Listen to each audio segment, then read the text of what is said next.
భువనేశ్వర్ నుంచి సికింద్రాబాద్ వెళ్తున్న విశాఖ ఎక్స్ప్రెస్ రైలు సాంకేతిక లోపంతో ఆగిపోయింది. శ్రీకాకుళం జిల్లా చీపురుపల్లికి సమీపంలో 4 గంటలుగా రైలు ఆగిపోయింది. దీంతో ప్రయాణికులు తీవ్ర ఇబ్బందులు ఎదుర్కొంటున్నారు.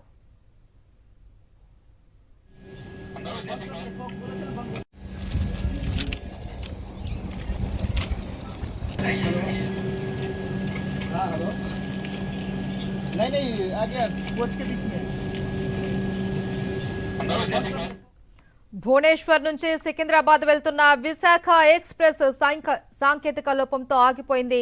శ్రీకాకుళం జిల్లా చీపురుపల్లికి సమీపంలో 4 గంటలకు పైగా రైలు ఆగిపోయింది. దీంతో ప్రయాణికులు తీవ్ర ఇబ్బందులు ఎదుర్కొంటున్నారు. అక్కడి నుంచి మరింత సమాచారం మా ప్రతినిధి సునీల్ అందిస్తారు. సునీల్, సాంకేతిక లోపం వల్ల విశాఖ ఎక్స్ప్రెస్ రైలు ఆగిపోయినట్లు తెలుస్తుంది. రైల్వే అధికారులు ఏమంటున్నారు?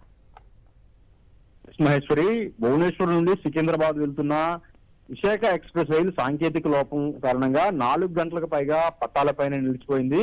చీపురుపల్లి రైల్వే స్టేషన్ సమీపంలో ఈ ఎక్స్ప్రెస్ రైలు నిలిచిపోవడంతో ప్రయాణికులు తీవ్ర ఇబ్బందులు పడుతున్నారు. ప్రధానంగా సమీపంలోని ఏ రైల్వే స్టేషన్ లేకపోవడంతో రైల్లోని ప్రయాణికులు బయటకు దిగి పట్టాలపైనే కూర్చొని నిరీక్షిస్తున్న పరిస్థితి నెలకొంది. దాదాపు 2 గంటల సమయంలో 17015 నెంబర్ కలిగిన విశాఖ ఎక్స్ప్రెస్ రైలు పట్టాలపై నిలిచిపోయిన పరిస్థితిని మనం గమనించవచ్చు. ఈ శ్రీకాకుళం రైల్వే స్టేషన్ తో పాటు అటు విజయనగరం రైల్వే స్టేషన్ మధ్యలోని ఈ ట్రైన్ నిలిచిపోవడం, సమీపంలోని ఏ రైల్వే స్టేషన్లు కూడా లేకపోవడంతో ఈ ఇబ్బందులు పడుతున్న పరిస్థితి నెలకొంది. అయితే ప్రధానంగా ఇప్పటికే ట్రైన్ పట్టాలపై ఉన్న పరిస్థితిని మనం రైల్వే అధికారులు సమాచారం తెలుసుకొని ఘటనా స్థలానికి చేరుకున్న రైల్వే అధికారులు సాంకేతిక లోపానికి సంబంధించిన పరిస్థితిని గమనిస్తున్నారు.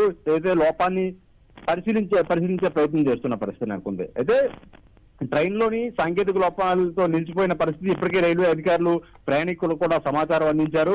అయితే 4 గంటలకు పైగా పట్టాలపైనే నిలిచిపోవడంతో ఎప్పటికీ ట్రైన్ కదులుతుందా అనేది మాత్రం ప్రయాణికులకి ఇంకా స్పష్టత లేదు. అధికారులు మాత్రం ఇంకా పరీక్షిస్తున్న పరిస్థితి నెలకొన్న పరిస్థితి ఉంది. అయితే దీంతో ప్రయాణికుల్లో కొంత గందరగోళ వాతావరణం నెలకొంది. మహేశ్వరి, సునీల్, మరి ఆ పట్టాలపైన ఇతర రైళ్ల రాకపోకలకు ఏమైనా అంతరాయం కలుగుతుందా? ఇతర రైలు ప్రధానంగా ఈ రైల్లోని సాంకేతిక లోపం వల్ల మాత్రమే ట్రైన్ ఒక పట్టాలపైన ఉంది. ఇతర రైళ్లు ఏవైనా వస్తుంటే వేరే ట్రాక్ పైన మళ్లించే ప్రయత్నం చేస్తున్న పరిస్థితి నెలకొంది. అయితే ప్రధానంగా చీకటి పడుతుంది. ఈ సమయంలో ట్రైన్లోని ప్రయాణికులు బయటకు దిగి పట్టాలపై నిరీక్షిస్తున్నారు. ఈ సమయంలో ప్రమాదాలు జరిగే అవకాశం కూడా ఉంది. మహేశ్వరి, ప్రధానంగా ట్రైన్లోని ప్రయాణికులు బయటకు దిగకుండా ట్రైన్లోనే ఉండాలని కూడా అధికారులు చెప్తున్నారు. అయితే 4 గంటలకు పైగా ట్రైన్లోనే ప్రయాణికులు వేచి చూడడంతో ఇంకా ఎప్పటికీ ఈ ట్రైన్ బయలుదేరుతుందో అనేది మాత్రం ప్రయాణికులకు ఇంకా అధికారులు స్పష్టత ఇవ్వలేదు. దీంతో ప్రయాణికుల్లో మాత్రం గందరగోళ వాతావరణం నెలకొంది. Maheshwari, right, thank you Sunil.